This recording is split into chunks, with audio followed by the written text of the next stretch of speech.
আচ্ছা, ছেলে মানুষ শুধু রুম গোছাতে পারে, মানে জিনিস টানাটানি করতে পারে, মেয়ে মানুষ পারে না। চলেন দেখি আমি কিরকম পারি। আমার রুমটা ছিল প্রথমে এরকম, তারপরে আলহামদুলিল্লাহ আমি সব কিছু টানে টুনে একাই সরায়ে রুমটা করছিলাম এরকম। তো কেমন হবে টানাটানি করতে, চলুন শুরু করা যাক ভিডিওটা। হ্যালো, আসসালামু আলাইকুম সবাইকে, কেমন আছেন? অনেকদিন ধরে ইচ্ছা করতেছিল রুমটা একটু অন্যরকম করতে, মানে জায়গাটা কেমন ফাঁকা ফাঁকা লাগতেছিল না, মানে চিপা চিপা লাগতেছিল ঘরটা।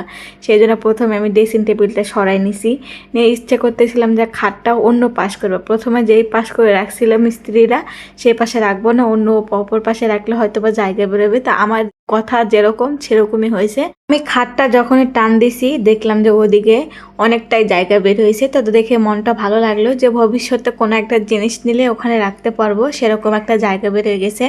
তো জিনিস সরাই দেখতেছিলাম অনেক পরিমাণ নোংরা, প্রতিদিন কিন্তু 3-4 বার করে ঝাড়ু দেওয়া হয়, তারপরেও কিন্তু নোংরা। তো যাই হোক আমি ঝাড়ু দিচ্ছিলাম, ঝাড়ু দিয়ে চিন্তা করতেছিলাম ড্রেসিং টেবিলটাকে ঠিক করি। ড্রেসিং টেবিল ঠিক করার পরে যদি জায়গা থাকে ওখানে ছোট একটা রেক রেখে দিব, দেখা যাক কি হয়। তো ড্রেসিং টেবিলটা ঠিক করা হয়েছে। ঠিক করার পর চিন্তা করতেছিলাম যে এখন কি রাখা যায়। যেহেতু একটা র্যাক পরে রয়েছে, মানে ওই চিপার মধ্যে পড়েছিল, তো র্যাকটা এখানে রাখলে ভালো হবে। জানালাও যদি কিছু, যেহেতু দুতলা, এখানে কোনো চুরি চামারের কোনো ভয় নেই, সেজন্য আমি র্যাকটা নিয়ে যাচ্ছিলাম, নিয়ে যা ওখানে রাখতেছিলাম। আর দেখতেছিলাম যে জায়গাটা একদম ফিল আপ হয়ে গেছে, মানে একটুও ফাঁকাফাঁকি নাই। তারপরে তো ঝাড়ু দিতে হবে, যেহেতু জিনিস টানাটানি করছি অনেক প্রকারের নোংরা হয়েছে, সেজন্য ঝাড়ু দিচ্ছিলাম। শুরুতেই বারান্দা ঝাড়ু দিচ্ছিলাম, কারণ বারান্দা থেকে শুরু করতে হয়। আর আমাদের বারান্দাটা বেশ বড়ই ছিল অনেকটাই, এবং একটা থাই ছিল যেহেতু, সেজন্য বড় সড়ই লাগতেছিল। তো যাই হোক ঝাড়ু দেওয়ার পরে মনে হলো জায়গাতে জিনিসপত্র পরিষ্কার করা লাগবে, মানে মোছা লাগবে, না হলে ঝাড়ু দিতে আরও নোংরা হবে। তো ওই জন্য পরিষ্কার করতেছিলাম। আর আমার মেয়ে তো খাট থেকে 1 সেকেন্ডের জন্য নামে নাই, খাট যে সরাইছি তারপরেও নামে নাই। তারপরে বিছানাটা ঠিক করতেছিলাম, ও বলতেছে এত কিছু করতেছে কেন, কেউ আসবে নাকি আম্মু? মানে ওর বিছানাগুলো ঠিক করলে বুঝতে পারে যে কেউ আসবে। তো বলতেছিলাম যে না, কেউ আসবে না, আমার ইচ্ছা মতো আমি ঠিক করতেছিলাম। তো ও শুয়ে থাকাতেই আমি বিছানা সব ঠিক করতেছিলাম আর পুতুলটা নিচ্ছিলাম। তাই বলতে তুমি আমার পুতুলটা নিচ্ছ কেন? আমাকে নেই নাই, ওখানে রাখতেছিলাম।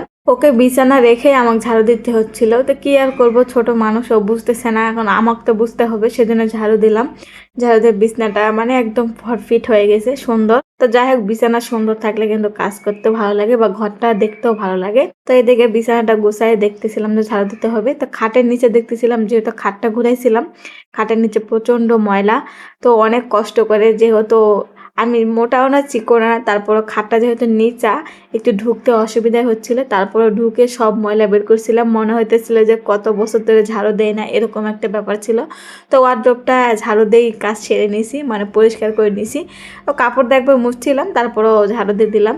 তো এদিকে কত নোংরা বেড়েছে দেখে বুঝতে পারতেছেন, হয়তো বা বলবেন যে কতদিন ধরে ঝাড়ু দেন না, সেটা দেখেই বুঝতে পারতেছেন।